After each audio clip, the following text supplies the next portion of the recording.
كانت مصر في نهاية القرن الثامن عشر أرضاً مضطربة.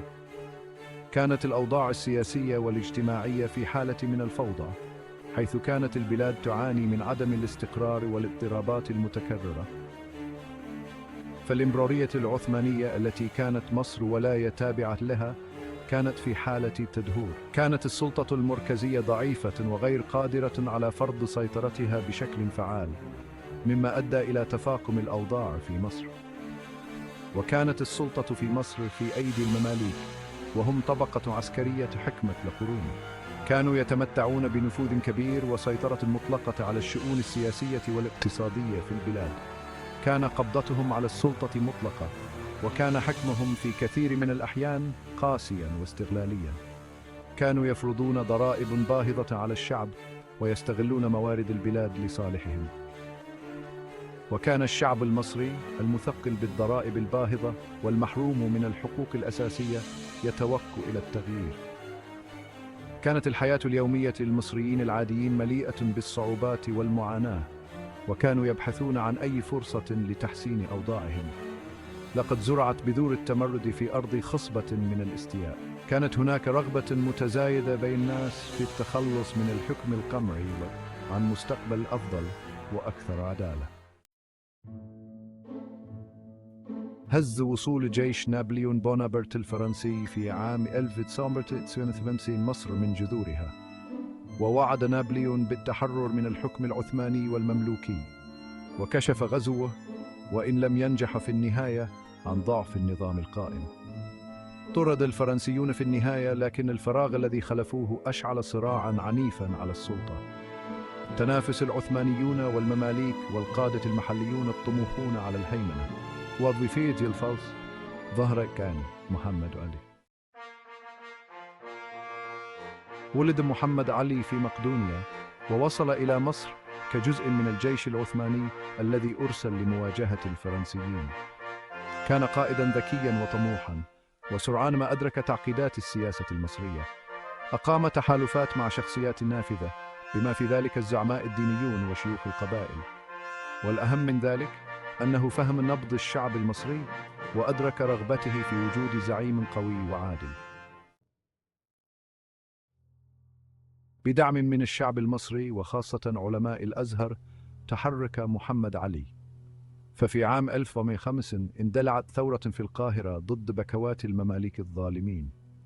فاضت الشوارع بدماء المصريين العاديين الذين انتفضوا ضد مضطهديهم.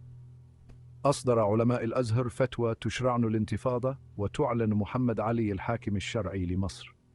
لقد انقلبت الآية.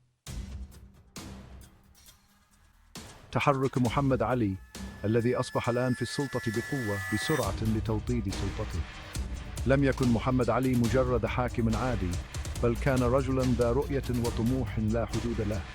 فقضى بلا رحمة على منافسيه من المماليك والعثمانيين على حد سواء.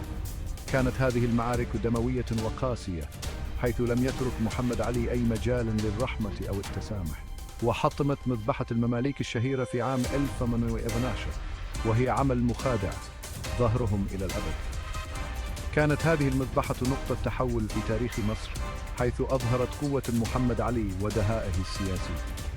وبعد أن تمكن من سلطته، شرع محمد علي في إعادة تشكيل مصر على صورته.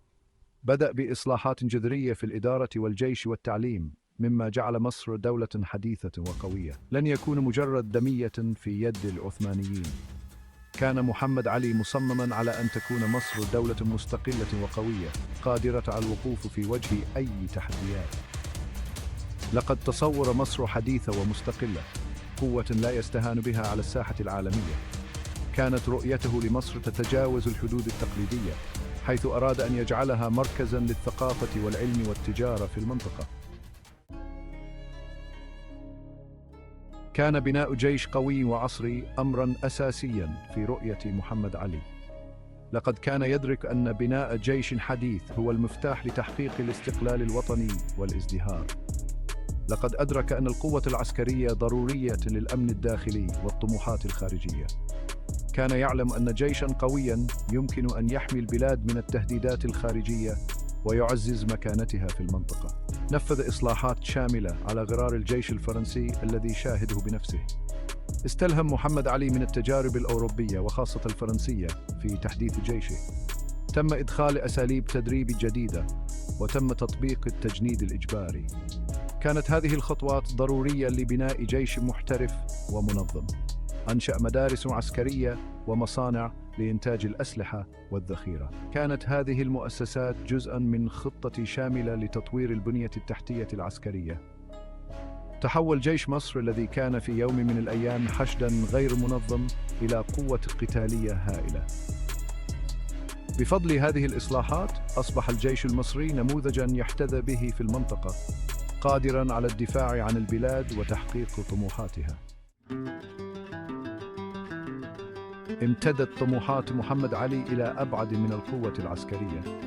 نفذ سلسلة من الإصلاحات الاقتصادية التي تهدف إلى تحويل مصر إلى دولة حديثة. استثمر بكثافة في الزراعة وأدخل محاصيل جديدة وتقنيات ري. شجع على تطوير الصناعة وأنشأ مصانع للنسيج وتكرير السكر وتصنيع الأسلحة. أدرك أهمية التعليم فأرسل الطلاب إلى الخارج لدراسة العلوم والطب والهندسة. مع جيش متجدد واقتصاد متنامي، وجه محمد علي أنظاره إلى ما وراء حدود مصر. شن حملات جنوباً إلى السودان باحثاً عن الذهب والعبيد لتمويل حملة التحديث التي قادها. كما تدخل في الإمبراطورية العثمانية نفسها، فسحق تمرداً في شبه الجزيرة العربية، ولاحقاً غزا سوريا. لكن سياسته التوسعية ستؤدي في النهاية إلى صراعه مع القوى الأوروبية وخاصة بريطانيا العظمى. لم يكن عهد محمد علي خالياً من العيوب. جاءت مشاريعه الطموحة بتكلفة باهظة على الشعب المصري الذي عانى من الصخرة والضرائب الباهظة. تحطمت أحلامه في إقامة إمبراطورية مستقلة شاسعة في النهاية تحت الضغط الأوروبي. ومع ذلك، وعلى الرغم من عيوبه، كان تأثيره على مصر لا يمكن إنكاره. لقد وضع الأساس لدولة مصرية حديثة، محرراً إياها من قرون من الركود والتبعية. مثل صعود محمد علي إلى السلطة نقطة تحول في التاريخ المصري. لقد أنهى عصر هيمنة المماليك وأشر عصراً من الإصلاح والتحديث. إرثه موكب ومتعدد الأوجه، حاكم جمع بين الطموح الذي لا يرحم والرغبة الحقيقية في النهوض بأمته. لقد وضعت إصلاحاته، على الرغم من أنها نفذت غالباً بقبضة حديدية، الأساس لظهور مصر كقوة في المنطقة ومهدت الطريق للتنمية الحديثة للبلاد.